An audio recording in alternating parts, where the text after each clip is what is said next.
Hello everybody, welcome back to the channel Off the Underside. Hope we're all good. We've got another fantastic guest again today. A real Scottish football legend in my opinion. He's been played for a lot of clubs and played for Hamilton, played for Aberdeen. He's played for Scotland and he's currently at Ayr United. Mr. Michael Devlin, how you doing, mate? Good, thanks. All good, thank you. Carrying on as normal. Good, mate. Aye, just to start the new season. How you getting on with that? I've noticed you're not in the squads or anything like that. Are you injured at the moment? I'm injured, but I actually left there at the end of last season. So we'd started negotiations on staying at Ayr. The way the contract was kind of structured, I had to hit a certain number of appearances last season, which due to a couple of injuries I wasn't able to do, unfortunately. So we entered into negotiations and we couldn't quite reach an agreement. So kind of middle of the summer, we parted ways and kind of went to the plan of trying to get myself fit and healthy and still kind of trying to get to that point with the same injury that kind of ruled us out towards the end of last season. So not far away now and hopefully be close to making a return. Good, mate. Good luck with that, man. We'll be keeping an eye on that one. But Mikey, on this channel, pal, we like to go back to the very start. You were born in Motherwell. What's your early memories of playing football, mate, and kicking a ball about? What team did you support? As far as I can remember, it's pretty much all I can remember. I've got an older brother who I played football with, and my dad was kind of very instrumental in that too. He played, kind of amateur and junior when he was younger, so football was kind of a big part of our family. And probably as early as 3-4 year old, been in football kits and that had been passed down from my brother and old Man United strips and things like that. It was just always part of our family, and any opportunity I got to play football at the back or go with my big brother and his mates and play, I always tried to take. So I think it probably started for going along and watching my big brother play with his local boys club. And my dad was a coach there, so I used to go along and kick the ball about the side of the pitch and run on the pitch at half time and all that kind of stuff. And it just went for there. So, everybody around about us, the neighbours, my mates, my brother and his mates, my dad, football, we were obsessed by that when we were that age. And it was just something that kind of stemmed for there, that love of the game and love of playing and love of being active and outside. And like any other, I suppose, little boy or girl at that point, it was just something that we loved. You went through a few youth academies at the time, like Hearts, Aberdeen, Celtic, but you stayed at Hamilton. Did you feel more at home at Hamilton, or was it just unlucky with the other clubs? To be honest, I signed with Hearts on like one of those youth registrations when I was about 8, and I was with Hearts right through to under 15s, and I loved it there. Loved my time there. Loved being part of that academy setup. We had a really strong squad at that age group as well, and loads of the boys for that team went on to brilliant careers. Jamie Walker, Jason Holt, and there was a whole host of other boys that like played at different levels up and down the country, but all kind of went pro at one stage or another, right for the age of 8-9 year old. But I was released by Hearts at 15s. Went to Aberdeen. Went on trial there and they took us getting into under 17s, which was great. But at the end of that first year, so at that point, I'm not sure if it's still the same, at that point you had 2 years at under 17s, jumping from 15s, and at the end of the first year you could normally go full time. So they were kind of keen for me to sign a full-time contract and move up, but my mum, being a teacher, a high school teacher and a math teacher, was determined that I had some sort of academic qualification. She was really keen for me to do my hires. I know it's not called hires now, but so I kind of passed up that opportunity, and during that year the opportunity to go to Celtic came along. I wasn't sure about moving away from home at that age and moving up into digs as it would have been. When I was 16, I had a couple of mates that had went and moved up and had a kind of difficult experience of moving away from home at that age and getting into digs, and the environment wasn't great, and just really struggled with that adjustment and transition into full-time football. And I managed to get the opportunity to go to Celtic. Aberdeen kind of agreed to let me go. I'd asked to leave, and Celtic came in and asked me to go there. So I spent kind of just under a season at Celtic, and unfortunately, come that point, kind of second year 17s, the decision was going to have to be made on whether or not they would offer me a full-time contract, and they chose not to, so they released me from there. That gave me the opportunity to go and trial with Hamilton, played a bounce game, and more or less straight after the bounce game. Frankie McAvoy, who was academy director at that point, phoned my dad and said we want to offer him a 2-year contract and bring him in here. And that was it. Left school at the end of the end of 5th year at 16 and signed my first contract with Hamilton. When you were in Hamilton, were you still thinking about the Celtic thing, or were you just like, you know, I'm going to knuckle down here and try and make the best of this? Bit of both, to be honest, Jamie. I was devastated with Celtic letting us go. I was devastated when I got let go for Hearts, and not to delve too deeply in it, but I think I've got a big thing about this, about kids at that age and being a part of the academy process. I think it's a huge challenge for a kid to be taken in at that age, taken away from that social environment, and a huge amount of pressure being put on them, which is really different to playing with their pals and playing with the boys' clubs and maybe high schools and that kind of thing, and then getting into an academy environment where it's win at all costs for the most part. It's you need to make it to the next stage, and really, as a kid, your hopes and ambitions and dreams are placed in the hands of one person, and it can be make or break. And that's a really difficult thing. I was really fortunate that I had a brilliant family and support network running about me that kind of basically supported us all the time and reinforced that they believed in me to make that next step. And I kept going. I kind of believed in myself, and despite being released twice for, you know, academy setups, kept pushing and seeking further opportunities. So I think it does really, it certainly bothered me, and I was gutted about leaving Celtic. But like you said, it became then, right now I've got this opportunity. You know, the first contract I signed was £75 a week. I was still living at home. Fortunate enough to be under the roof of my mum and dad, who were looking after us basically, and that was a wee bit of pocket money for us, which was brilliant. But what was made really clear by Frankie, around about that time, James McCarthy and Brian Easton had broke through and moved on, and MacArthur was just going to Wigan that summer.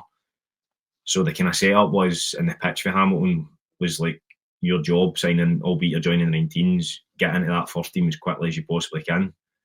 And at that point in time, we were based at New Douglas Park, so we get changed in the away changing room, they get changed in the first team, get changed in the first team changing room, so the home changing room. So you were talking a corridors width, and they used that, they played on that and said that's how close you are.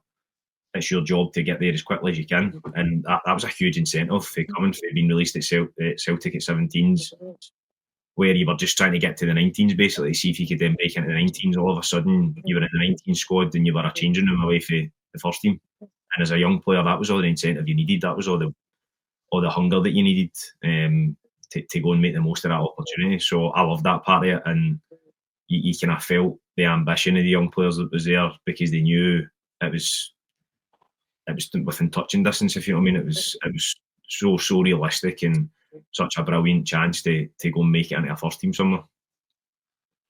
Well, you made your debut at just 16, so you must have made some sort of an impact. But how did that early exposure to first team football shape you, both on and off the pitch? I think there was a lot of learning, for sure. I think I done okay when I went up. I done all right in the first few weeks of pre-season at Hamilton, and Billy Reid was the manager, asked me to come and train a couple of times. And again, when there was, like, you know, you do 11v11 at training, Hamilton's squad, the nature of that was small, so they had to make up the numbers with the 19s. So you had this exposure to basically be in and around the first team playing against them. You know, you would the best ones in the 19s would go asked to fill in the spaces, if you like. So even at the end of that first season, I'm now playing in bounce games at New Douglas Park with the first team against, you know, the other players in the squad, and I had the manager watching, the captain was watching, the assistant manager and directors and all that. So you had a chance to kind of make a bit of a name for yourself, and that probably accelerated the process of playing a couple of those games and doing well. But at that point in time, probably some of the players and centre-backs that they had in the squad, as a 16, 17-year-old kid, I was so raw and so underdeveloped, probably physically and mentally, that until you get around them and you start training with them and you start speaking to them, you think, I'm fairly far away here from where I need to be, certainly physically, to make that step. And I made my debut against Rangers at Ibrox, as you said, and that was an incredible experience. But I mean, we get pumped 4-0, and I gave away a penalty, right? So it wasn't that memorable. But at the same point in time, it was, you know, within the space of 6 months, I've been told you're not good enough to make the step up to the 19s. I had this opportunity to play with the first team in the Premier League against Rangers at Ibrox, you know, and it accelerates your development physically, maybe more so mentally for sure, but you then use that experience at every opportunity that you got to be in that environment, to play at that level. You had to try and soak it up and take the lessons, and that was a sore one that day. But probably when I come home now, the way that result would impact me and would bother me, it just, on that day in particular, nothing could have fazed me, if you know what I mean. Like, it was just such an achievement. A large section of my family are Rangers fans, and a large section of them are Celtic fans, and all the family that were Rangers fans were all at the game at Ibrox, and it was like a really special, memorable day, if you know what I mean, knowing that they were there in the crowd. There was about you know, a handful of Hamilton fans. My mum and dad were there. Like, it was just really special, really memorable. But like that wee bit of a taster of this is what could be there for you if you knuckle down, get your head down, listen, learn, and develop. And that was what I tried to do for that point. Let's be honest, mate. You know, Rangers, they like a wee penalty at Ibrox. That was that a soft one, I take it. I want to know if he waved to the family when he gave it away. I'll be honest, it was the most stonewall penalty ever. It was Vladimir Weiss. There you go, Jamie. See, You'd never admit that, though. Never admit that, man. no, yours on Sunday. My innocence, but there was not. When I seen it back, I thought, God Almighty, both my feet were off the ground. Just tight into the box. It was a shocking tackle. I don't know what I get. Excitement in my body. Nah, young guy, man. Rush of blood to the head and that. You know what I mean? See, you're just talking about the senior players now at that point. Obviously, you're still a young guy in that, and it wasn't that long ago that you were 16. So was it like, you know, was it tough at that point? Were they still tough on young players at that point, or were they a wee bit more kind of sympathetic as they are now? No, totally. I feel like I was probably that last kind of age group, the traditional senior pros that were hard on the young lads. You know, and probably throughout the course of my career, I've seen the change and kind of that moving away from the younger generation that almost need mollycoddled a bit and really struggle with criticism. And it's criticism, but it's also feedback, if you know what I mean. It's like constructive. They're hard on you, or the senior pros at Hamilton were hard on us, for sure. But we had brilliant senior pros in that changing room that had done really well for Hamilton, albeit that year we get relegated. Like say Alec Neil, Mark McLaughlin, Simon Mensing. There was guys like Gavin Skelton, Martin Canham were there. There was just the team was fully like what I would describe at that point as men. And I don't see that now in the game. Like those men, if you like, just aren't there as such in those positions. And maybe that's because I'm meant to be one of them. I just don't see myself in my head. But they knew the game. They knew every side of the game, and they made sure that we were aware of that as kids. You know what I mean? And that like they still down into your duties. You know, I always remember. So George Cairns was like a kind of assistant academy director at the time at Hamilton, a brilliant guy and had a huge influence on me actually, as a person and a player. But I remember Gio coming in towards the end of one of the seasons. We get relegated that year. Actually, it was the first season, and if you were training in the first team, you had to do the first team duties. So by this point, I was coming up training every day, albeit no playing. And Gio came into me, and you had to sweep, mop the floors, do the boots, do all the kit, fold all the kit, put everything out, you know, like everything, ice baths, hot bath, clean it all. And Gio came into me one day and was like, listen, you're going to need to do the toilets and that as well, you know, and here's a pair of marigolds and like clean the toilets. And I'm looking, I'm thinking, surely no. Like, you know what I mean? And he was like, just, I know it's shite, but a couple of weeks, just get your head down and get it done. And you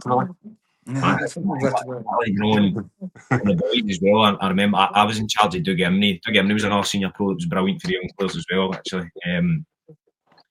But I was in charge of Doug Imrie and another guy centre back called Davy Elibert's boots.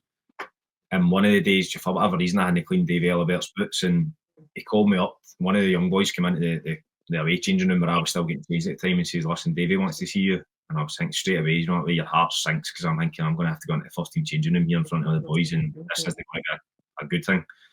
So I go up and he chucks his boots at me for like one side of the changing room. He throws them down, and he was like, "You don't want your Christmas tip?"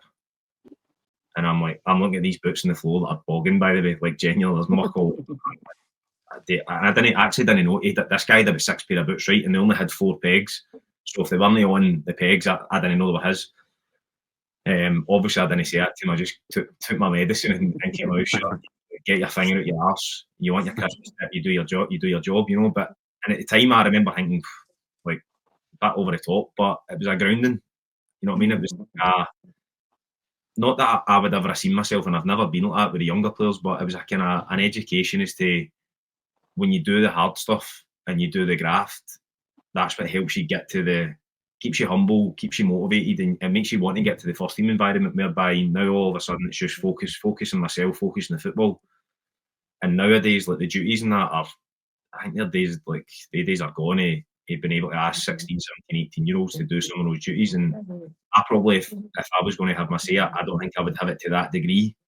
But there's definitely something to be said in terms of the discipline and the kind of mental training that you do when you're a young player and having to go through that different stage. So it's definitely changed, but the senior pros at that point in time certainly had a big influence on me. Well, that's that. I mean, they could still get youngsters to do sort of jobs around the club and that, and, you know, for the senior players, it's a matter of respect and that as well. I think, you know what I mean? All right, you don't need to talk down to them or kind of shout at them or anything like that, but you can still get them to do a bit of graft. No, definitely. And to be fair, given the size of club at Hamilton, I mean, the start of the season, for example, when the stadium needed cleaned, the seats, that was our job. The 19s, we were out with buckets, soapy water and sponges, and we had to clean every seat in the stadium. The dugout seats at that point was a horrendous job, but the dugout seats at Hamilton used to get lifted out and lifted back in, and there were these massive, big, heavy, like Formula 1 type seats. We had to do all that on a match day. You know, everything was, a lot of it was left to the younger players, but that was your job. And if you didn't do it, then you didn't get to play. It was kind of as simple as that. Do you know what I mean? And it was a case of getting your stripes, do the hard stuff, and the good will come. If you keep your head down and do the work, you'll get the opportunity. And that was kind of instilled in all of us. But at the same point in time, what Hamilton got right was, alongside all of that, there was always an opportunity. There was always the opportunity that if you'd done well with the 19s, you would be brought up to train with the first team or get a chance to play. So that was always in the back of your mind, that you thought, right, this is a trade-off, but this is part of the learning. It's like being an apprentice, right? Like, everybody knows when you go into an apprenticeship, the first few months or maybe a year or whatever, you're going to be doing the jobs, the tough jobs for the guys that are senior, experienced in that industry. It's the same as a footballer, and nowadays I'm not sure that same kind of learning and discipline's there. Definitely, it's a total shame what's happening to Hamilton now. Obviously, as you say, you know, I mean, they were always one for bringing in youngsters, and, you know, they overachieved for many, many years, in my opinion. Do you know what I mean? Getting in the Premier League, and that, obviously knew they're in a bad situation, but it's hopefully they can somehow come back. But They've done away with all the youth teams. Yeah, I know it's a real shame. A real shame that what's happened, the kind of state the club are in at the moment. It seems to be ongoing, and it has been for this last season as well. Which exactly, they've been kind of on the decline, which is, like I said, and there's brilliant people there still. You know, like Scott Struthers, who's kind of famous in Scottish football. He's club secretary, but does a whole load of stuff for SFA and for UEFA. Daz McKinnon, who's a teammate of mine, John Rankin. Like, these are brilliant people that are in and around the club, and they're the ones that are suffering the most. So, I mean, along with the supporters, obviously. So, just a shame to see what they were, and they did overachieve massively, especially in their time in the Premier League. But to see where they are now is a shame. After your debut, a couple of months later, you went to Stenhousemuir for a loan. Did that help you with your development as a player? Obviously, going down the lower leagues and maybe playing against part-time players, did that help you out a lot? Massively. As I said, I probably, having had a wee bit of exposure around the first team at Hamilton, I knew I was at the time, if I was honest with myself, I knew I wasn't ready to play. And I think going down to the first division then, which is like equivalent to League One now, I got my eyes opened. Played every game, which was brilliant. David Adams was the manager, but it was a similar kind of idea in terms of you were right good senior pros in that team, but you're playing against men again. Like, rather than playing with the 19s and then training with the first team every day at Hamilton, I was now training every day with the first team, but I would play on a Saturday with Stenny, and it was an eye opener to where I was, and probably somebody that was used to academy football to a degree in terms of what the games looked like. You know what I mean? So centre back splitting, trying to play it for the back. All of a sudden, that wasn't the done thing. It was about winning the game by hook or by crook. You had to find a way to win, and Stenny at that point were kind of flirting with relegation. They were on about the playoff position, so we had to find ways to win. We had to do it. It was ugly at times, but as a centre back, you need to be able to stand up to that. And I think that was a massive progression for me in staying in the right direction to then instilling those principles in you as a centre back. That first and foremost, I need to do my job defensively. And I was somebody that wanted to try and play a little bit for the back and pass the ball and bring it down if I could, rather than just head it and kick it whatever way I was facing. But you learned where your bread and butter was. And if you weren't up to that side of the game, you get eaten alive. And there was games that I did get eaten alive, to be honest, but they were huge learning curves for me. So loved my time at Stenny. We ended up staying up as well, which made it all the sweeter. And it was a brilliant kind of opportunity for me to then go away in the summer, reevaluate what I'd learned in that first year of full time, and come back a wee bit more ready again to try and bridge that gap and get into the first team at Hamilton. See, I was going to say that. See, when you were at Stenhousemuir, were you always confident to come back to Hamilton and get in the first team? Always, Jamie. I believed in myself, and I knew they believed in me, and I knew they believed in my potential. And despite going on loan, with maybe some players think, am I going the wrong way here in terms of I'm getting further away? I tried to see that as a brilliant opportunity for development, and I was going to come back more ready, having had first team football and senior football, than maybe what the other boys who were competing, because there's still 2 or 3 other centre backs probably that you're competing with to try and break into the first team environment. So as a regular, so I always believed in myself that when I come back here, I'm going to be more ready. Still might not be entirely ready, but that's fine. I'll be more prepared and more ready than what I was 6 months ago. I haven't had the experience at Stenny, so and that's how it kind of proved to happen. I then played a couple more games at the start of that next season. Still wasn't quite at the level. Like Mark McLaughlin, Simon Menson, Martin Cannon were all still at the club, and they were guys that have played for 15 years at the top level, and I wasn't ready to come in and oust them. So it was about working and still developing and learning, but each bit of exposure you got to first team football made you that wee bit more prepared, and ultimately, as I said, probably takes you to that point of, right, now I'm ready, now I know what it takes, and now I'm ready to take this opportunity. So every bit of experience you can get is invaluable. Love that, man, because it would have been easy for you, mate, to, making your debut at Ibrox, obviously making that error on that, which I still think was pretty soft. And then going to Stenhousemuir, you must have been thinking, well, obviously you weren't, but it would have been easy for you to think, this might not happen for me. Do you know what I mean? Because, obviously gone for that height and then going down. Not that Stenhousemuir's down, but you know what I mean. You know what I'm getting at here, don't you? Aye. Well, to be fair, a couple of boys had an opportunity around about the same time.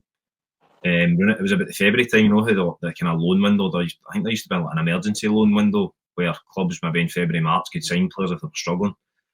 It was still in that category, and I think they came in and tried to get one of the other under-19 centre backs, and he said no. He was like, no, I don't want to go to Stenny. I want to stay here and play and try and push into the first team. So they then asked me, and I was like, oh, it's a no-brainer, 100%. Like, I'll go and get the games if they're telling me I'm going to play it, 100%. Like, and over the course of time, then, as I said, you become better prepared, and I put myself in a position to then be ready for when that opportunity comes, and that's what you can really do as a young player. Like, you're not going to be ready to hit the ground running, you're still going to make mistakes, but all you can do is try and prepare yourself as much as possible that you can make that transition in and you can be ready physically, mentally to take that step, At the end of that year, the 2012 year, you scored your first goal for Hamilton. How was that feeling? Especially being a centre back, it's not really, like you said, bread and butter. But how was that feeling just to score your first professional goal? Yeah, it was brilliant. It felt, I think, by that point I was kind of playing regular on the team, and I it's probably one part of my game that they were saying to me, you need to add a bit more goals and aggression at corners and all that kind of thing. And then I think the first one was a goal against Dumbarton for the edge of the box. It was like a second phase of a corner that came back out to me, and I've just hit it first time, and it's kind of like swerved up and it ended up getting in the top corner. And I remember Martin Cannon, me and Kanzo were playing centre back together, and as Kanzo was running out, he's seen me obviously shape up to hit it for about 25 yards, and he's shouting at me, "Don't hit that," because he's obviously kind of happened to me in the ball could have ended up. And I've told it right in the top corner, so it worked out all right. But it was brilliant. My mum and dad and my brother were actually at that game as well. It was a Scottish Cup game, I'm sure. So that was a nice memory as well. It's always nice to remember your first goal for your first club, So that was one of those. But they weren't frequent after that either. To be fair, I hope that was the many. Yeah, few and far between, I think. I think there was only 3 or something you scored. Aye. But I was just going to ask, like, you've touched upon it a wee bit, like you've had some bad injuries in your career, but how does like the moments when you are injured affect your mindset, and what do you learn about resilience during those periods of time? To be honest, I found them a massive challenge. I'm sure every boy or girl that's been through that, sees the same. Probably the first one or two longer term ones, you take in your stride a wee bit more. You understand that it's injury, it's football. You're going to get injured, and right, if you need surgery, you get the surgery, and you get back into the rehab, and you kind of soldier on.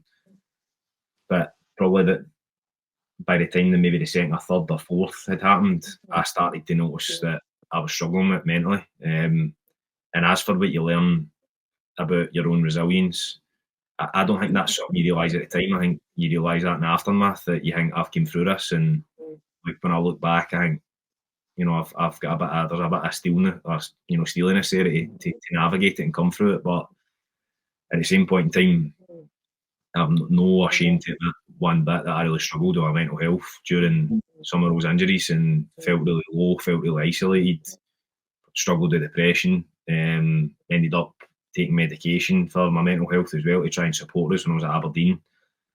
And I think it's our job, right? Our job's to play football, train every day and play on a Saturday. And when you get injured, you can't do your job. And you question your purpose and you question your value within the team setting, the football club. You're getting a bit of online stuff as well. There's fans are questioning, we're paying this guy a wage and he's no kicked a ball in 18 months. He's injured again, and all these wee things start to add up, and they take for me. It made me question my own value as a person, and probably something I really struggled with was that Michael Devlin the person and Michael Devlin the footballer were two separate things. But for so long throughout my career, they were one and the same. So when things were going well, and I was playing with Aberdeen or I was a captain at Hamilton or whatever, playing with Scotland, naturally you feel really confident in yourself, you feel great about yourself, and everybody's keen to take an interest, and you feel that yourself. So you think, like, it's not that, I don't mean to say that you feel more important, but you feel valuable, you feel that people are proud of you, and my family were proud of me, and that your mates are proud of you, and then when things aren't going so well and things are a little bit quieter, and you struggle with how you perceive yourself, and I certainly did, and I found that really hard. So there was the physical battle, like trying to get myself back fit and suffering setback after setback and operation after operation, and you get the mental part of that as well, which is difficult. You're getting to an environment every day, you're trying to put on a bit of face because you don't want to let other people know that you're struggling. It's an environment that maybe now is a wee bit more open in terms of talking about struggling with things, but we're all men here, right? It's no something that we're brought up with, certainly in the west of Scotland, that you talk about your feelings and you talk about when you're struggling, and especially in a kind of bravado, you've got this masculine bravado environment where it's seen to be weak to show that you're vulnerable and that you're struggling with something. It was hard to talk about, hard to open up about it, and hard to recognise. So it was definitely a challenge. It was something I struggled with for a long time. But looking back now in terms of resilience, I'm proud of myself that, yeah, there's still been injuries and there's still issues along the way, but I managed to navigate that, and I managed to keep getting back and keep getting back out on the pitch, however long that took, and still went on to achieve things that I'm proud of. So long and windy road, never straightforward, but you're learning about yourself all the time, and sometimes you're pleasantly surprised by how resilient you actually are. Fair play to you, mate, and thanks for being so honest about that. I mean, Definitely. you say weakness, but it's actually, as you say, it's the opposite, man. It takes real balls to come out and say that, especially, mate, as for a guy in your position who has, you're living the dream, you've lived the dream in that, to tell people that you still have struggles, you know what I mean? Obviously, injuries and that, and obviously whatever else. But no, thanks very much for being honest, mate. That's a really nice thing to hear, that you're being open and honest about that. Do you feel that there was enough support for you, and there is enough support in football for guys who are struggling? Probably not, no. I think now we're getting better. On a side note, I'm heavily involved with the Players' Union, the PFA, and the PFA have got a brilliant support service that you can reach out to. and you can seek the help that you need, whether that's, you know, with your mental health, whether that's gambling, addiction, drink, anything. Like, you can seek that help, and they try to make it as known and as available to everybody, or to other members. But within football, my feeling is there's still far too much stigma attached to what that is. And like I said, you know, some of my concerns during it were, if I come forward with this and tell people if when I get fitter I'm struggling, is it going to be perceived that he's not mentally ready to play? Is this going to get held against me? Can a manager trust me if I tell him I'm struggling mentally, that he's like, well, he can't play, he's not in the right headspace, you know? And maybe I wasn't. But all the things act as barriers. So the first thing that we need to do before we even get to support is make it an environment where people can talk about it and know that it's all right to talk about it, and know that it's not this big thing to be struggling with your mental health or whatever it is that you're struggling with. And then we need to be able to offer options of support and tell people and signpost people to, here's different places you can get help. Because people struggle with, we're all struggling with different things. We've all got our own issues, and some of them are directly related to football. Some of them could be in your personal life. You know, there's been plenty of boys I've played with over the years that have got things going on in their family life, their personal life, whatever it is, and football is maybe the release, where they can come into the training ground and play on a Saturday and they can forget about it. But everybody's got their own challenges that they're trying to navigate, and probably something that we're never done, or that we never have for a young age, is we're never given the tools to even begin to think about how you deal with something like that. It's just almost assumed that, well, you just go on, mate, you're fine, especially as men. So support is definitely something that we need to try and improve the level of that's available, not just in football but in society, and we need to try and talk about it a bit more, and we need to try and normalise it. But that'll take time, and as we continue to raise awareness about it, then we continue to make the right steps. That's a good point. I mean, as football fans, I think that we can probably take that for granted. You know what I mean? It's like you see a guy playing on a Saturday and you judge him, you go, he's garbage today, he's not been playing well today. But when you actually sit down and think about it, you know, you don't know what's going on in that guy's life. They might feel like with his missus, or might have money problems, gambling problems, you say, or whatever. People need to think about that a wee bit more often, I think. But it's obviously, you're not going to know, are you? So no, exactly. But the only way you do find it is by creating an environment that people feel they can talk about it, and that they're not going to be criticised or chastised for having what's actually just really normal everyday life issues, right? Like, so obviously they all feel more important to us when we're the person suffering it, 100%. But what you actually find is, the more you talk about it, is that you're not as isolated and you're not as unique as what you think, because there's actually hundreds of other people, millions of other people feeling the same pain and feeling and suffering the same way that you are, just in maybe a different type of way. And I think for players in particular, I mean, so you kind of touched on it there, Jamie, like something that's hard sometimes is when you're not feeling great and you know you're low and you're struggling. If you talk to somebody about it, or you've got a wee bit of awareness about you, like, I could recognise that I was in a very privileged position, right? I was a professional footballer living my dream, and I still felt shit. You know, I had the opportunity to make my Scotland debut, which every young boy and girl dreams about. Yet a year down the line, I was still struggling with depression and still thinking, you know, I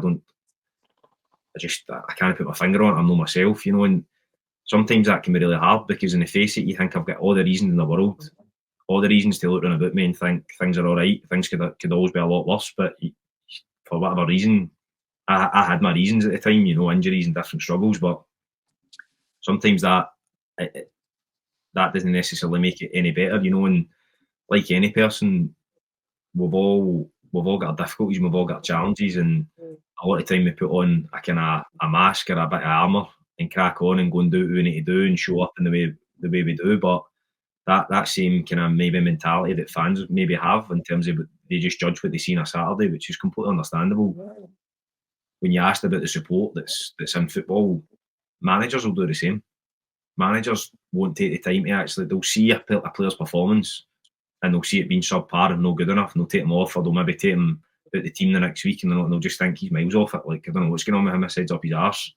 But how often do we take the time to actually go and pick at that and say, you're right, what's going on, anything going on that I need to know about, or how are you feeling, or try and uncover it? Because it's through that's another form of support, right? It's having that ability to lean on somebody and open up to somebody and tell them, these are some of the issues that I'm facing now, and that will directly impact how I'm able to perform for you on a Saturday. So there's numerous things we can try and do, and there's a lot of learning still to be done, but it at least there's more awareness about it now than probably there's ever been. Fair enough. I got to admire the honesty they come out with, honestly. Definitely. Back to your career a wee bit. After 6 years in Hamilton, you moved to Aberdeen. How did that move come about? That year we were struggling a bit with Hamilton, and probably two or three of my best games came against Aberdeen, and I scored them one of them actually. We won 1-0 at Accies.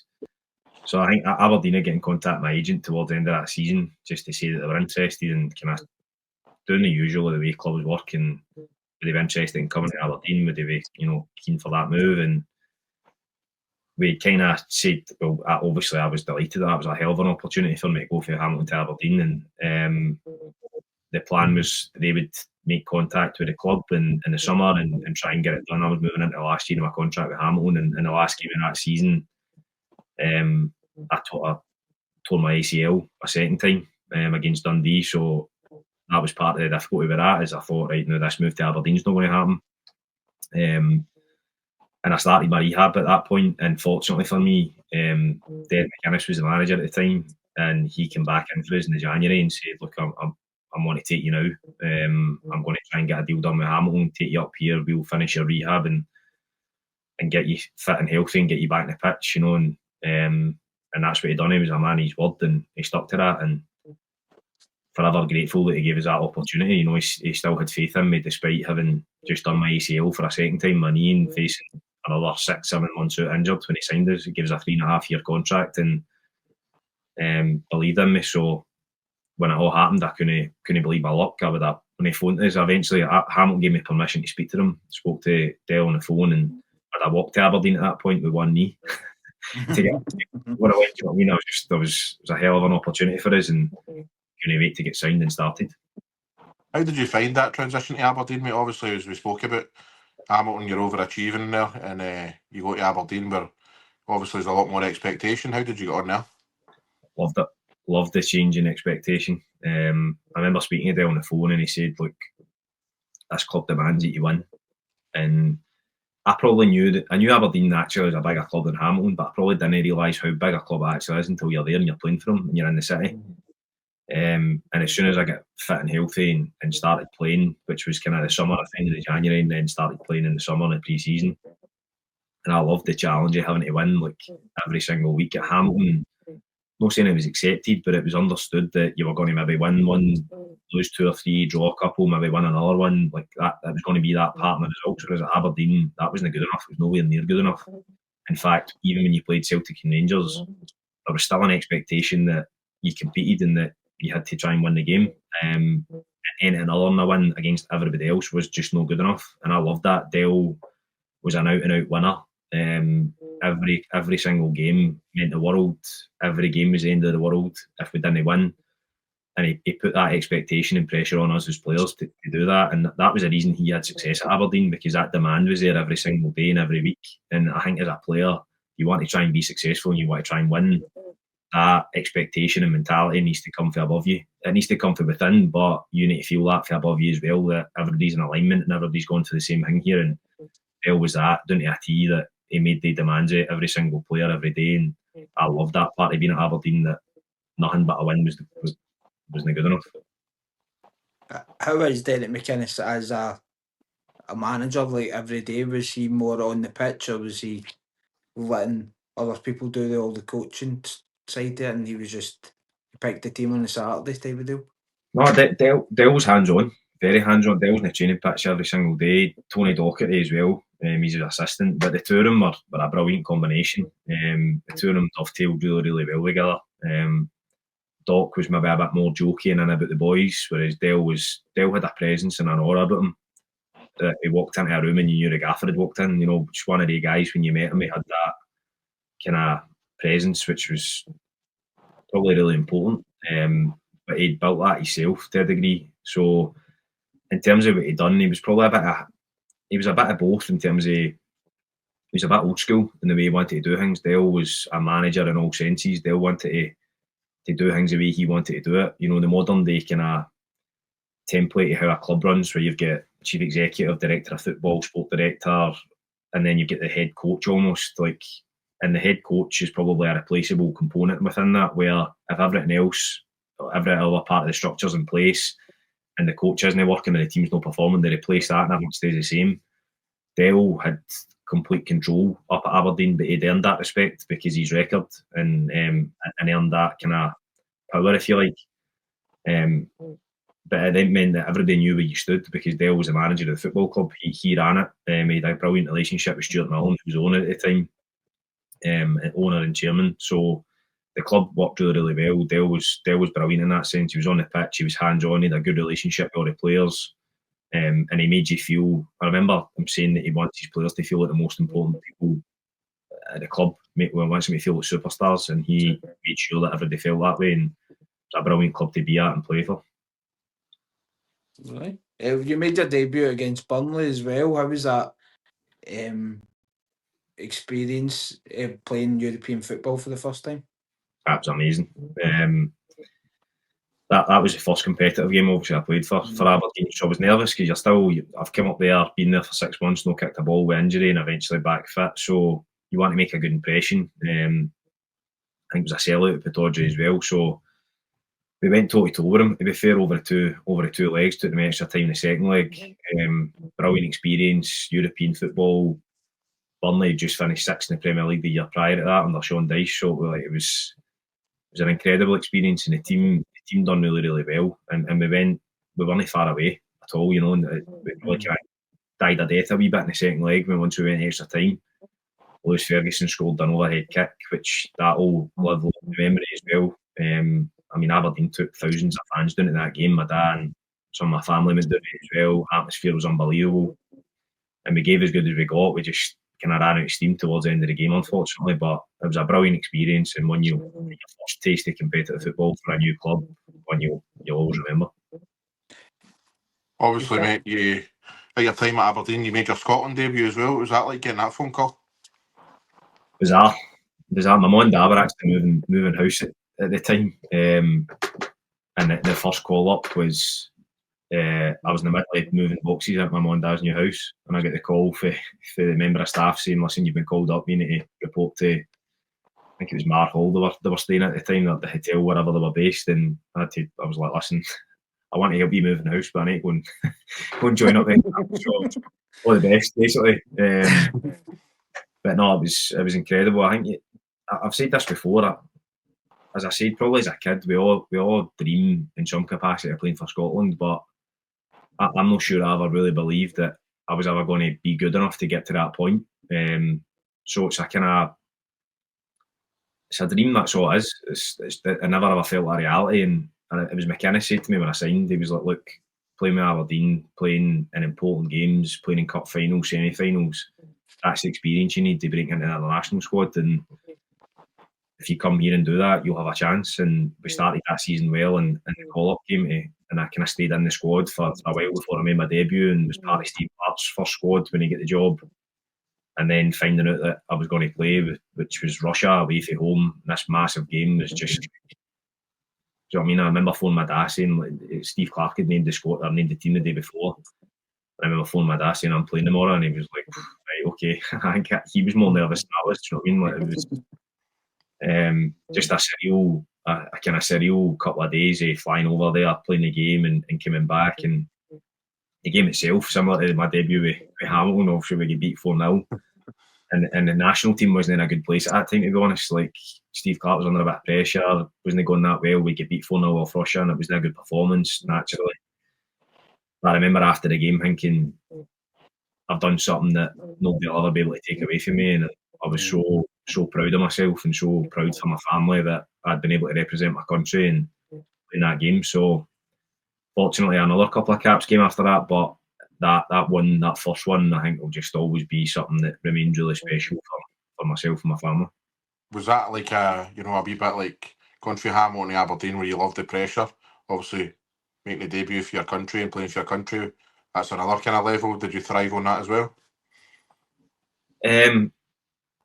It felt different. You know what I mean? It felt a different type of pressure. But it's kind of strangely, because we're playing Russia, the expectation was in Russia, right? We weren't expected to go there and get a result as such. You know, we knew we were going to play a right good team. I think they got to the semi-final of the World Cup a year prior or 2 years prior to that. So we knew how good they were going to be. Where the pressure was totally different is a couple of days later we played San Marino at Hampden, and I played in that game, and I remember I was shite myself before that game because I had images in my head of being a player in a team that didn't beat the worst ranked team in Europe or whatever it was at the time. Do you know what I mean? San Marino were that team that anybody that played against them was beating them 5, 6, 7, 8-0. And I remember in the build-up, given where the national team were at, I thought, if we don't win this game here, you'll be that's what you'll be doing in history as part of the team that couldn't beat San Marino.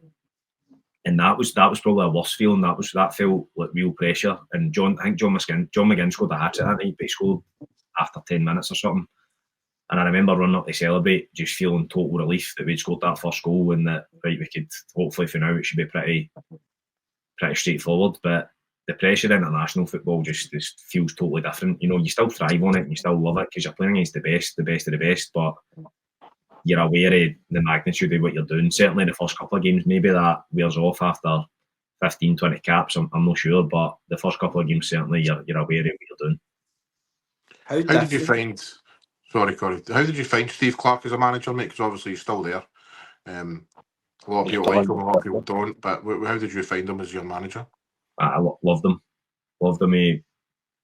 He opened my eyes properly to like setup and tactics, and the detail, the analysis, his detail, his team, the preparation went into looking at the opponent, how we would then combat that in the pitch, like the work that went on in the training pitch. And bearing in mind, compared to club football, you get such a limited amount of time you actually training with. When you're away with an international group, you'd maybe get 3 or 4 days when you first meet up before the first game, and that's assuming that your camp is maybe 10 days. Sometimes you get 7 days and there's 2 games in there, so your time you're actually spending on the training pitch is so limited.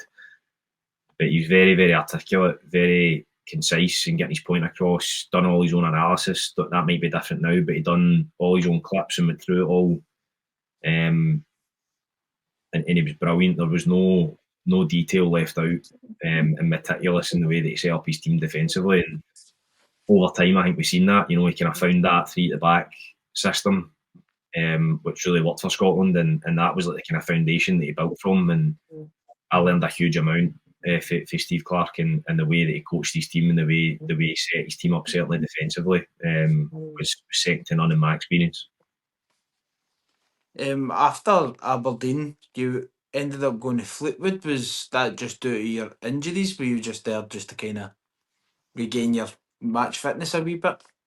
Well, so latterly towards the end of Aberdeen, I hadn't played. I had 4 operations in my ankle. Took us ages to try and get to the bottom of what the issue was, and then I had a few more injuries after that, trying to get back fit. And Jim Goodwin had come in as a manager by that point, and he'd said, "Look, you've not played for 18, 20 months or something like that. We're not going to renew your contract." So I was leaving Aberdeen that summer, and simultaneously Scott Brown had signed just the season prior, and I ended up quite close with Bruni, and I was close with Johnny Hayes as well. So Bruni and Johnny were really close at Celtic, and the 3 years working there, and I got on well. And Bruni got the job at Fleetwood, the manager's job. So when he'd seen I'd left, he phoned us and he says, "Look, come down to Fleetwood. Come down, get yourself fit, do pre-season, and all going well. If your body's all right, then we'll sign you for there." And that's what I did. I went away, tried to get myself up to speed and fit and healthy, going down to Fleetwood, done pre-season, got injured, tore my groin, unfortunately, when I was down there in the first couple of weeks of pre-season.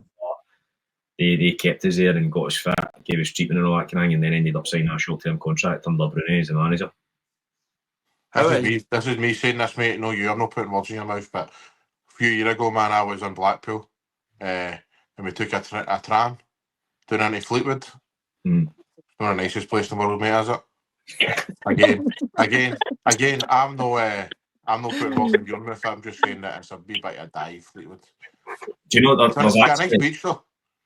To be honest, there's some lovely areas in Fleetwood. In Fleetwood, there's a couple of bits that are actually really nice. But it's maybe not. If you take that tram, there's no. There's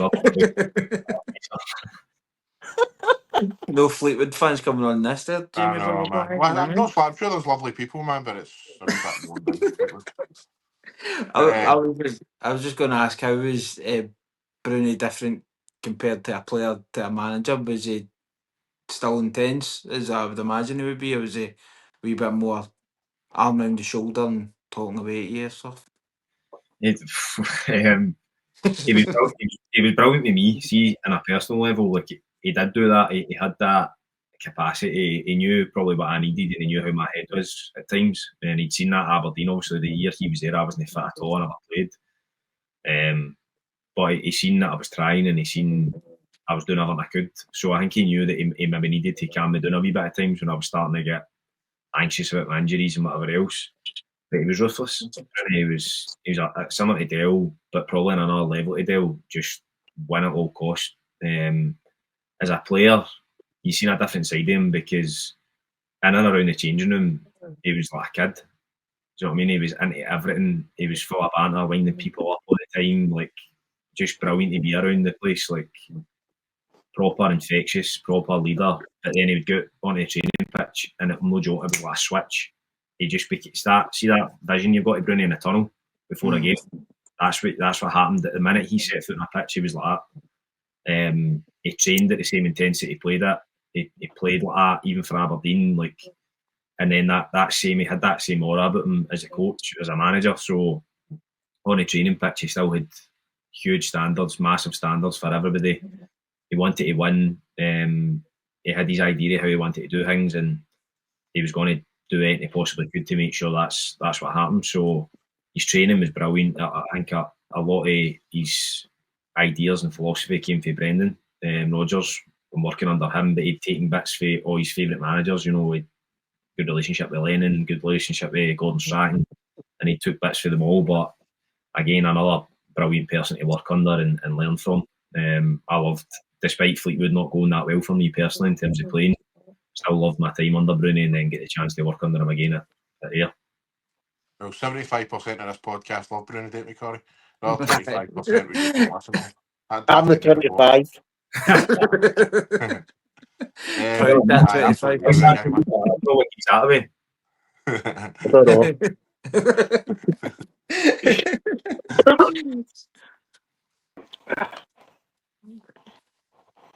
Aye, so after your time at Fleetwood, mate, you came back up to Hibs. Yeah. How did that move come about then? So that was a kind of strange one. You know, I knew I was leaving Fleetwood. I couldn't get myself fit. With a couple of issues there, played a couple of games, but couldn't get kind of sustained on the team. And Bruni told us towards the January and just said, "Look, we would love to keep you," but the chairman just saying that he can't justify you in your contract. You've not played, so you'll be leaving it in your contract. He says, "I totally understand that. That's fine." And around about the same time, Hibs had just sold Ryan Porteous to Watford. So I think they were in the market for a centre-back, and they tried to get a couple of centre-backs in, and it fell through. So when the transfer window shut, I had left Fleetwood. I was a free agent, and Hibs now couldn't sign anybody. And they get in contact with my agent to say, "Can Mikey come in and train? And just can we see that he's fit and healthy?" And at that point, I was back fit and training. So I get the opportunity to go in and train at Hibs and end up signing a contract there. I done all right the few days I was in, and they offered me a deal at the end of the season, which was brilliant. So brilliant club, by the way, absolutely loved. Didn't kick a ball for the football, but loved my time. As a club and a fan base, facilities, stadium, just everything about it felt like a proper football club, and loved every minute of being there. It's going to be good when you come to Fleetwood, but sorry, mate. Sorry. That's not after I give Fleetwood. I was just going to say, did Hibs give you the same shock as Aberdeen done? You never realised how big the club was until you were actually there? A wee bit. But I think that coming at the end of my time at Fleetwood was kind of one of the points I touched on earlier, but I wasn't in a good way mentally at all. I was living in Manchester at the time and really struggling with everything. And I came up with Hibs, and just everything about it, the size of the club, like I said, the facilities, the group of boys that were there. So some of the boys that I met are my best mates now. Still stay in touch with them, still see them every week. Chris Cadden, Paul Hanlon, Joe Newell, Louis Stevenson. There's a group of boys there that are just and a boy called Jimmy Jego who moved back to Australia. But I became really, really close with him. And as I say, they're like my best mates now.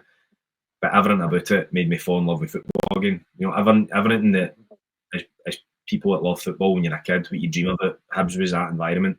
Do you know what I mean? It was just proper football club. You get looked after. You had the best everything. People that worked there were brilliant. And then turning up there on a match day to play Easter Road was brilliant. What just a brilliant experience in that full time. Huge club, by the way, with big expectation. Like the fans expect a lot there, but as I said about Aberdeen, I think when you're there, you thrive on that. You want that expectation. You want to be successful and do well. And you can see the way they're going now. When you get that club right, the way Dave Gray has, it's a brilliant club. Like everybody in the full city is rallying behind it. Certainly, if you're that way inclined,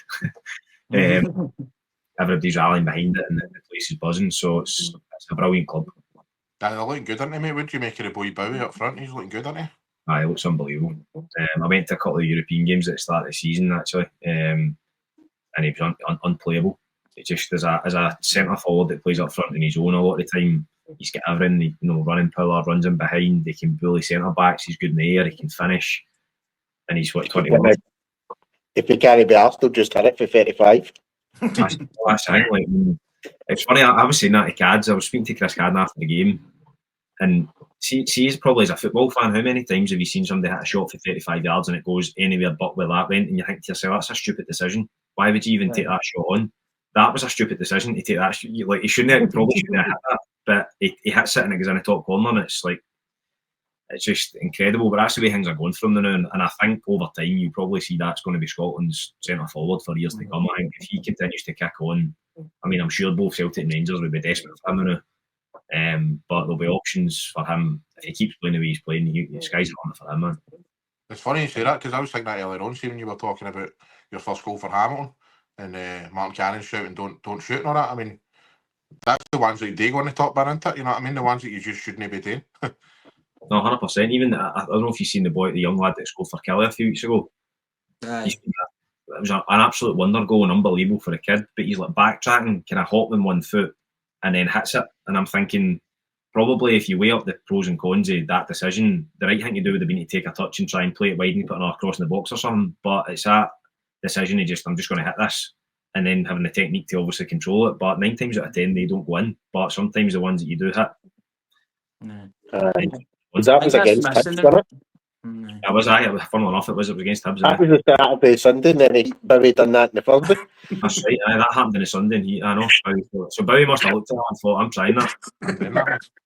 I was just going to say, I think that's getting out of football a wee bit because it's overcoached. What do you feel about that? Do you think football nowadays are a wee bit overcoached and they don't have the freedom of just, if they see a second goal, just may as well take a shot? Probably a wee bit, Corey, to be honest. I think it's weird the way football's went. I'd say in the last 10, 15 years, where probably 5-10 years ago in particular, probably in the last 5-10 years, there's been everybody wants. You see when you see the way Pep works and coaches, everybody's desperate for. Everybody thinks, well, we need to be tactically really switched on. We need to have a system, a style of playing, a philosophy, and all that kind of thing. But that's probably been so far away from you used to when I was coming through anyway. You get set up in a shape, and often you just get told to go and play, and you would get some basic information. And you did have freedom. Obviously, defenders had to defend, and the rest were kind of go and do your thing. And now we're in a point where everybody's micromanaged positions. A lot of the time, you're told to really stick rigidly to that position, and even at the top level, I think that's sometimes a criticism of Man City. It's a bit repetitive and boring to watch now.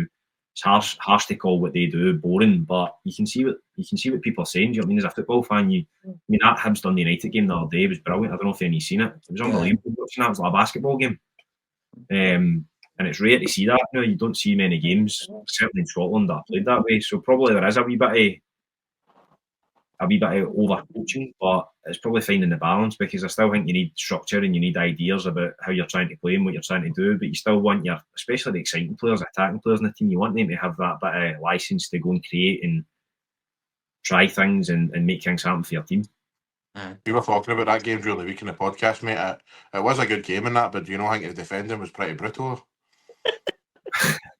Probably the defending could have been a wee bit better. That's being kind, man. Aye. But at the same point in time, if the defender had been good, then the game probably wouldn't have turned out the way it did. You know, so That's true. the lesser of two evils. You either have good defending and it finishes 0-0, or you maybe have a bit of defending that he's a lot Jamie's better. never happy. Aye. I'm more than happy. I just thought I was looking at it from a point of view that I'd defend him, and the Dundee United goal, the one that goes right across the full 6-yard box, man, goes to the back post and he just taps it in. Well, where's the left back guy? And then obviously Bowie's goal as well. The boy gets robbed and just outside the penalty box, man. You're like, don't why you dilly in there? I know. I was going to ask actually as well. See, watching a game of football and just say a defender makes an arse it. Do you watch it as a professional footballer? Or do you try to watch it as a fan? Nah, Yeah, I think you know what I mean? always watching it as a pro. In my opinion, especially if you know the people that are playing. But I think it's hard now to watch it as a fan. It's very rare that you sit down and watch a game and you're taking it in just for that perspective where you're not analysing something. Especially being a defender, do you know what I mean? I think you're looking at most goals that go in, you're looking at what mistakes are made, why the goals happen, because generally speaking, from your own point of view, when you're looking at goals that are conceded, it's very sometimes it is just an isolated mistakes, one person's mistake, make a goalie, centre back, whatever, but generally speaking there's been 4 or 5 things that have went wrong to lead to that, and I think that's your natural instinct is to look for those within a game. So it's rare now to sit and watch a game of football and just watch it through the lens of a fan. You know, you're kind of looking at every aspect of it and mistakes and shape and defensive setup, and probably specifically for me the centre backs within that, I'm looking at what they're doing and what I'd have done if I was playing, whether I know I would have been capable of doing that. I know it's neither here nor there, but I know what I'd like to have done. So I mate, you were at Hibs and then obviously you were at Livingston for a wee spell as well. How did you enjoy your time there? Loved it. It was a challenge, obviously, just with the team struggling. My batteries, can I go and grab my charger for this laptop? Give me 2 minutes. Aye, no bother. Aye. Maybe. I'm alright, I've got 21. It was now 1 minute and a half, a minute 2.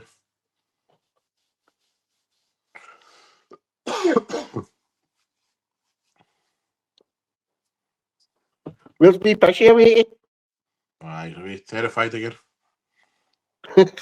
What's this time to get the camera on tonight? I know. Aye, Donnie was saying he couldn't really hear us last night on the pod. Aye? Don't know what was going on. I need to watch that back after this. Wait, man, I'm going dark.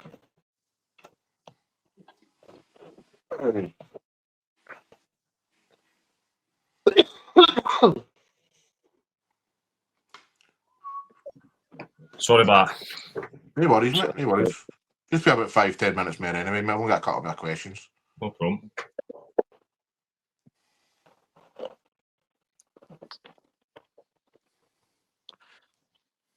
Aye, so it was Livy we were talking about, wasn't it? So Livingston, aye. Again, to be fair, Davey get in touch with us about coming, and was brilliant. He offered us a 3-year contract, and I went and met him for a coffee, and before I signed, and we sat down, we spoke about football and spoke about loads of things, to be fair, and was really impressed, and I was really excited about going there. And then towards the end of pre-season, he spoke to me about being a captain and named us club captain for the season, which was brilliant. It's just a shame the way it played out. You know, we probably over the course of the season we just weren't good enough. We struggled scoring goals defensively. We showed up short where we needed to be, and we just didn't do enough. So it was a shame, because there's a lot good about that club, a lot of good people there, and they do a lot of things right. And it didn't work out or play out the way we hoped it would over the course of the season. Because Davy's not just a manager there. Did you two know that he does everything? Like does things behind in the stadium and all that? He's a handyman as well, isn't he? Aye. Aye, he fixed the goal, didn't he, one of the games? Davy's unbelievable, honestly. Like, he's one of the days. I mean, during pre-season, I'd been there about 3-4 weeks with a pre-season friendly, and he was kind of building my minutes up because I hadn't played much even at Hibs. He was like, "Look, I'll play a game, take you out a game, play a game, and get you ready for the season." So one of the games I came in, I wasn't playing, so I've arrived maybe a couple of hours before the game just to sit and watch the boys and that. And Davy comes down, and I'm no joking. He's got his Livy stuff on, his shorts and his t-shirt, and he's covered in like dust and paint and all. And I'm like, what are you doing? He had a belt, a builder's belt on his waist. I said, he's like, I'm building. There's a new players' lounge getting in, so I'm just building that. And I'm kind of looking, I'm thinking, you're the manager of the football club, surely. With all due respect, surely somebody else can do that. He was like, nah, I said, I got somebody in, he was making an arse, and I know how to do all that, Mick, so I just done all that myself, and just told the guy to beat it, and I'll just do it myself, finish it myself, get a better job done. So that's hands-on. David does everything he can. Loves that club, by the way. He's what he's done in terms of his job there is unbelievable. So he'd do anything for him, and he's capable of doing a lot as well. So Davy's some man, some character. He ran his own construction companies back, didn't he? No sure, to be honest. I'm sure They were a sponsor. I'm sure I've seen him do interviews saying he'd got his own construction, so he's probably been on the tools at one point. I think he's, as I say, he's. I mean, even so, as you come out the tunnel, the stand on the left-hand side behind the goal, that's where the gym is, right? The gym's brilliant. The facilities in there are unbelievable. But he built a full recovery unit and all that, and put different in there. But he does it all himself. Do you know what I mean? And he's unbelievable. I don't know where I'm not sure. Maybe he did. That's where he probably. I don't know where he learned all that. But he does everything. He's hands-on. He's out on the training pitch every day. He's coaching every day, and he loves it.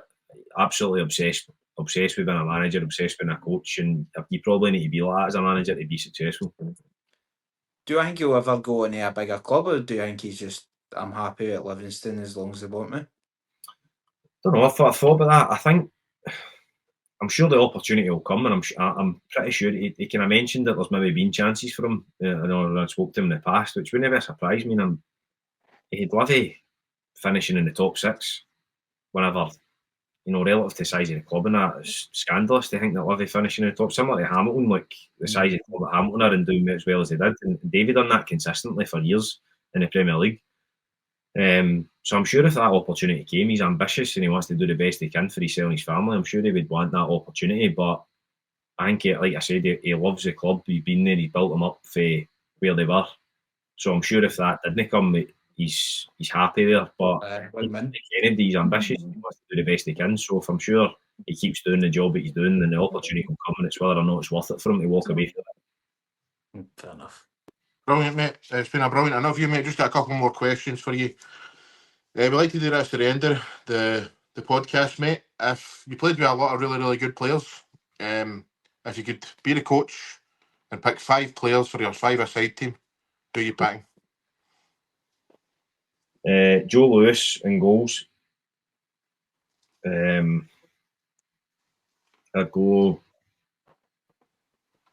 Andy Robertson. I'd go Scott McTominay. Brian Christie. Stu Armstrong. When he's That's at 5. That's 5. That's good. Yeah. Probably go. I go with A5 and have Andy as a defender, Stu and Ryan, and then McTominay probably at the front. McTominay's a striker, aye. Probably. Well, nice for a lot of goals, didn't he? Big sauce. He knows what he's doing. See McScotty, by the way. Scotty's one of the most. He's one of the most impressive players I've seen and played with up close. Like, boys talk about there's levels. He was the first one I looked at and I thought, wow, I don't know what that is. The first time I trained with him, I'm like, that's a different animal to what I've been used to. The way he moved, used his body and that, he's just unbelievable. Can you remember, see when McTominay was coming through at Man United? Do you ever remember Alex Ferguson saying that McTominay's going to be like an absolute superstar? He's going to be amazing, not it? But just when he was right young. I'm not surprised, honestly. I know he got a hard time at United a wee bit, but He was just a scapegoat, wasn't he? Look at what he's just done at Napoli. Do you know what I mean? Like, just he's about 6'4". He's like this lean, proper athlete. Like, honestly, frightening how good he is. He's loving life because everybody in Naples loves him. Murals, you win the league, I think everybody's going to love you there. So, Aye. I'm glad Brian Christie's in your team, I know, man, because as a Celtic fan, mate, obviously people judge Ryan Christie on that last COVID season, but there was nobody that was decent. You know, see, to be fair, Ryan Christie was trying everything, all right. You know, I spoke about it earlier about trying things, and a lot of people go, "Oh, it's because Zulu Bar." Ryan Christie was trying his best, man, and he was a bright spark for us that season. So I'm glad you've named him, man. He's a top player. That's a good player. Christie does things with a ball you'll never, honestly, with setting match, but you've never seen before. Christie's a wizard. He's a magician. Genuinely. Like, and even before I came to Aberdeen, when I signed, just before I started playing, Ryan was there, and the boys used to say to me, "Wait till you train with him. You'll never have seen anything like this." And they were right. And then obviously I get the chance to play with him at Scotland as well. But Christie's a magician. No, he's proved in the Premier League, man. He's performing week in, week out there. Unbelievable, honest. Right, mate. Last question. Can you name the 3 players you played alongside the most in your career?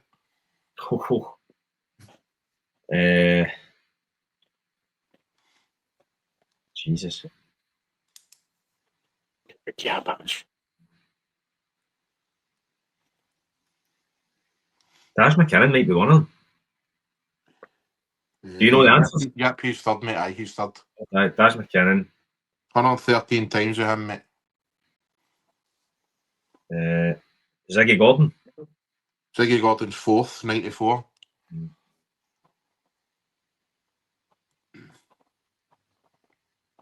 Martin Cannon. Martin Cannon is... Where's Martin? He's 7. 76. Jesus. The number 1 is 134 times. The goalie. No. I'll go No. goalie. Ali Crawford. Ali Crawford, mate. Yep, he's number 1. Aye. Then the other one is a centre mid as well at Hamilton. Grant Gillespie. That's the one, mate. Yep. Ali and Gills. I spaced them in my first guesses. Aye. Ali Crawford, Grant Gillespie, Darian McKinnon, Ziggy Gordon, and Louis Longridge. Louis as well. Right.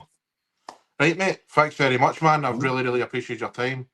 We've loved it, mate. You know, obviously we've spoken about the highs and lows of football, and I really appreciate you talking so open and honestly, mate, about the mental health stuff. And it's been a pleasure hearing all about your career. And I'm sorry for that I slagged Fleetwood so much. Bruni, if you're watching, I'm sorry as well, mate. Michael, thank you very much, pal. No problem, lads. Thank you very much for having us. I appreciate that. All the best to you in the future, pal. Bye. Thank you so much. Cheers, mate.